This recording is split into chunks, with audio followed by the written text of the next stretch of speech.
മാന്യരെ, വേദിയിലിരിക്കുന്ന നമ്മുടെ ഈ സാർദ്ധശതി ആഘോഷത്തിൻ്റെ അധ്യക്ഷൻ ശ്രീ ജ്യോതീന്ദ്രനാഥ്, വിവേകാനന്ദ വേദിക് മിഷൻ ഫൗണ്ടേഷനിൽ നിന്ന് നമുക്കിന്ന് മുഖ്യ പ്രഭാഷണം നടത്തുന്നതിന് വേണ്ടി എത്തിയിട്ടുള്ള സുധാകർജി,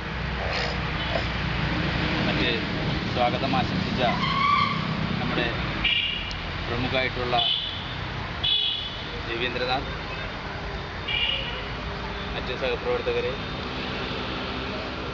ഇന്ന് സ്വാമി വിവേകാനന്ദൻ്റെ 150ാം ജന്മശതാബ്ദി ആഘോഷത്തിൻ്റെ ഭാഗമായി നമ്മൾ നിശ്ചയിച്ച പ്രകാരമുള്ള യോഗാസന പരിപാടിയാണ് നടന്നത്. 150ാം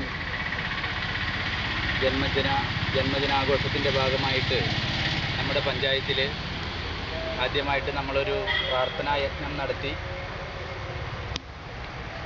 അതിൽ പങ്കെടുത്ത പലരും ഇതിലുണ്ട്. അതിനുശേഷം നമ്മൾ അത് ഡിസംബർ 25-ാം തീയതിയാണ് നടത്തിയത്. അതിനുശേഷം നമ്മൾ വിവേകാനന്ദ സ്വാമിയുടെ ജന്മദിനത്തിൽ ശോഭായാത്രകൾ സംഘടിപ്പിച്ചു. അതിനുശേഷം ഈ മാസം 16, 17 തീയതികളിലായിട്ട് നടത്താനായിട്ട് അന്താരാഷ്ട്ര തലത്തിൽ തന്നെ നിശ്ചയിച്ചിട്ടുള്ള യോഗാസന പരിപാടിയാണെന്ന് ഇവിടെ നടന്നത്. അതിനുശേഷം ഈ യോഗാസനത്തിൻ്റെ പ്രാധാന്യത്തെക്കുറിച്ചും യോഗാസനം നമ്മളെല്ലാം അനുഷ്ഠിക്കേണ്ടതാണെന്നും നമ്മുടെ ഗുരുപരമ്പര ആധ്യാത്മിക ആചാര്യന്മാർ എല്ലാവരും നമ്മളോടത് പ്രത്യേകം ഊന്നി പറയുന്നുണ്ട്. ആ കാര്യങ്ങൾ നമ്മുടെ സമാജം മറ്റു പല കാര്യങ്ങളെപ്പോലെ തന്നെ വിസ്മരിക്കപ്പെടുകയാണ്. ഒരുപാട് കാലം ഋഷീശ്വരന്മാർ തപസ് ചെയ്ത ചരിത്രം നമ്മൾ കേട്ടിട്ടുണ്ട്. 1000 വർഷങ്ങൾ തപസ് ചെയ്തു എന്നൊക്കെ പറയുമ്പോൾ നമുക്ക് പലപ്പോഴും യോഗാസനത്തെക്കുറിച്ചും മറ്റും അറിയാത്ത പലരും എങ്ങനെയാണ് ഒരു മനുഷ്യനത് സംഭവിക്കുക, എങ്ങനെയാണ് സാധിക്കുക എന്നെല്ലാം സംശയിക്കുന്ന ഒരു കാലഘട്ടത്തിലാണ് നമ്മൾ ജീവിക്കുന്നത്. വിശ്വാസവും ഭക്തിയുമുള്ളവർ പോലും ചില യുക്തികൾ പറഞ്ഞ് കാര്യങ്ങളിൽ നിന്ന് ഒഴിഞ്ഞു മാറുന്ന ഒരു കാലമാണ്. അനുഭവങ്ങളിലൂടെ അത് നമ്മുടെ ആചാര്യന്മാർ പറഞ്ഞിട്ടുണ്ട്. നമ്മളിൽ നിന്ന് മാറിയത് മറ്റ് മതസ്ഥരും പലരും ഇന്ന് ധ്യാനവും യോഗയും അങ്ങനെയുള്ള പല കാര്യങ്ങളും നടത്തുന്നുണ്ട്. വലിയ വലിയ പരിപാടികളായിട്ട് അത് സംഘടിപ്പിക്കുമ്പോൾ നമ്മുടെ ആളുകളും അതിൻ്റെ പുറകിലേക്ക് പോകുന്നത് നമ്മൾ കാണാറുണ്ട്. അത്തരം ദുരുദ്ദേശങ്ങളിലൊന്നും പെടാതെ ഇതിൻ്റെ ആത്മീയമായ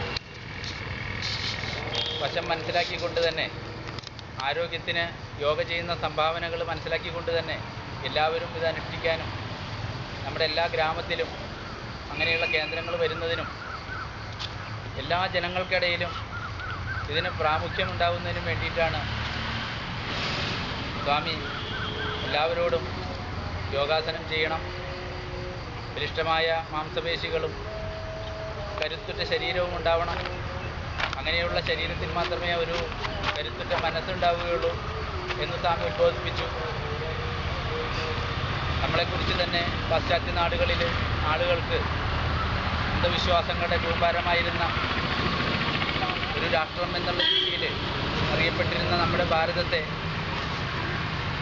ലോകത്തിൻ്റെ നെറുകയിലേക്ക്, ലോകഗുരു സ്ഥാനത്തേക്ക് എടുത്തുയർത്തിയ ആ മഹാ തപസ്വിയുടെ പേരിലെങ്കിലും നമ്മുടെ നാട്ടിലെ ഇത്തരം കാര്യങ്ങൾ, ഇത്തരം യോഗാസനങ്ങളും മനുഷ്യനിർമ്മാണ പ്രക്രിയകളും വളരെ സജീവമായി നടക്കട്ടെ എന്ന് ആശംസിക്കുകയാണ്. ഞാൻ എൻ്റെ കർത്തവ്യത്തിലേക്ക് കടക്കുകയാണ്. ഇന്ന് ഈ പരിപാടിയിൽ അധ്യക്ഷം വഹിക്കുന്ന നമ്മുടെ സമിതിയുടെ ചെയർമാൻ ശ്രീമാൻ ജ്യോതീന്ദ്രനാഥ് അവர்களെ ആദ്യമായി സ്വാഗതം ചെയ്തുകൊള്ളുന്നു. കൂടാതെ നമുക്കിന്ന് യോഗാസനത്തെക്കുറിച്ച് വിശദമായി പ്രതിപാദിക്കുന്നതിനും മനസ്സിലാക്കി തരുന്നതിനും വേണ്ടി ഇവിടെ എത്തിച്ചേർന്നിട്ടുള്ള സുധാകർജി, അദ്ദേഹത്തിന് സ്വാഗതം ചെയ്തുകൊള്ളുന്നു. സ്വാഗതം ആശംസിച്ച നമ്മുടെ വിവേകാനന്ദ സാർദ്ധശതിയുടെ സമിതിയുടെ പ്രമുഖമായിട്ടുള്ള രവീന്ദ്രനാഥ് അവർകളെയും അദ്ദേഹത്തിനും സ്വാഗതം ആശംസിക്കുന്നു. ഒപ്പം തന്നെ നമ്മുടെ താലൂക്കിൻ്റെ സംയോജകൻ നമ്മുടെ ശിവൻ ചേട്ടൻ എത്തിയിട്ടുണ്ട്. അദ്ദേഹത്തിനും സ്വാഗതം ആശംസിക്കുന്നു. കൂടാതെ ഇന്ന് ഈ പരിപാടിയിൽ പങ്കെടുക്കുകയും നമ്മുടെ ഹിന്ദു സമാജത്തിൻ്റെ ഉയർച്ചയ്ക്ക് വേണ്ടി എല്ലാ മേഖലകളിലും ഈ സന്ദേശം എത്തിക്കുന്നതിനും യോഗാസന പരിപാടികൾ ആരംഭിക്കുന്നതിനും വേണ്ടി വന്നിട്ടുള്ള എല്ലാ നല്ലവരായ സഹപ്രവർത്തകർക്കും ഗുരുസ്ഥാനീയർക്കും സ്വാഗതം പറഞ്ഞുകൊണ്ട് നിർത്തുന്നു. നമസ്കാരം. വന്ദേ മാതരം.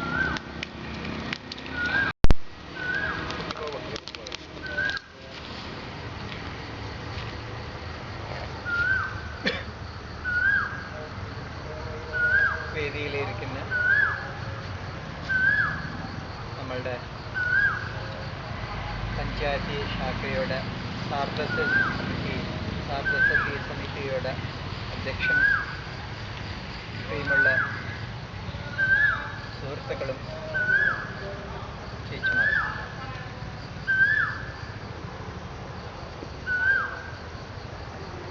യോഗാഭ്യാസത്തിൻ്റെ പേരിൽ നമ്മൾ കുറച്ചു നേരം സൂര്യനമസ്കാരം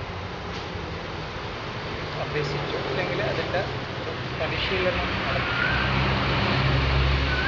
ഇന്ന് തന്നെ ഈ പരിപാടി നടത്തണം. അതിന് എന്തിനു വേണ്ടിയിട്ടാണ് ഇന്നത്തെ ദിവസം തിരഞ്ഞെടുക്കാനായിട്ടുള്ളൊരു കാരണം, അതിൻ്റെ ഒരു പ്രാധാന്യമുണ്ട്. നാളെയാണ് ശരിക്കും ദേശീയ തലത്തിൽ എല്ലാ ഭാഗത്തും നടക്കാൻ പോകുന്ന പരിപാടി. അത് രാവിലെ 9 മണിക്ക്. കേരളത്തിൽ മാത്രം നമ്മൾക്കിരിക്കുന്ന പല ബുദ്ധിമുട്ടുകൾ കൊണ്ട് 17, 18 അങ്ങനെ 2 ദിവസങ്ങൾ നമ്മൾക്ക് സമയം തന്നിട്ടുണ്ട്. ദേശീയ തലത്തിലിരിക്കുന്ന അതിൻ്റെ ഭാഗമായിട്ട് നമ്മളിവിടെ പരിപാടി നടത്തി. നാളത്തെ ദിവസമാണ് ശരിക്ക് രഥസപ്തമി എന്ന് പറയുന്ന ഒരു പരിപാടി ദേശീയ തലത്തിൽ എല്ലാ ഭാഗത്തും ആഘോഷിക്കുന്നത്, പ്രത്യേകിച്ച് വടക്കിന്ത്യയിൽ. നാളത്തെ ദിവസം മഹാകുംഭ പ്രയാഗിൽ ഇപ്പോൾ കഴിഞ്ഞിട്ടേ ഉള്ളൂ. നാളെ ഒരു സ്നാനം കൂടിയുണ്ട്. ഉത്തരായണം തുടങ്ങുന്ന ഒരു ദിവസമാണ് നാളെ. ആ ഉത്തരായണം എന്ന് പറയുമ്പോൾ സൂര്യൻ്റെ യാത്ര തെക്കോട്ട് മതിയാക്കി വീണ്ടും വടക്കോട്ട് തിരിയുന്ന ഒരു യാത്രയുടെ ദിവസമാണ് രഥസപ്തമി എന്ന് പറഞ്ഞിട്ട്. വടക്ക് ഭാഗത്തൊക്കെ ഒരുപാട് അതിൻ്റെതായ ആഘോഷം ഉണ്ടാവാറുണ്ട്. പ്രത്യേകിച്ച് നദികൾ എവിടേക്കാണ് അവിടെ ഇരുന്നിട്ട് ആ ഭാഗത്തെ കുളിച്ചിട്ട് സൂര്യദേവനെ ഉപാസിക്കുന്ന ഏറ്റവും വലിയ വളരെ മഹത്തായ ഒരു ദിവസമാണ്. അതുകൊണ്ട് അന്നത്തെ ദിവസം നമ്മളുടെ ജീവിതത്തിൽ കൂടി ഒരു സങ്കല്പം, നമ്മുടെ വളർച്ചയ്ക്ക് വേണ്ടിയിട്ട് ഒരു സങ്കല്പം എടുക്കാനായിട്ട് വേണ്ടിയിട്ടാണ് സൂര്യനമസ്കാരത്തിൻ്റെ പരിപാടി നമ്മൾ ദേശീയ തലത്തിൽ അന്നത്തെ ദിവസം ആഘോഷിക്കുന്നത്.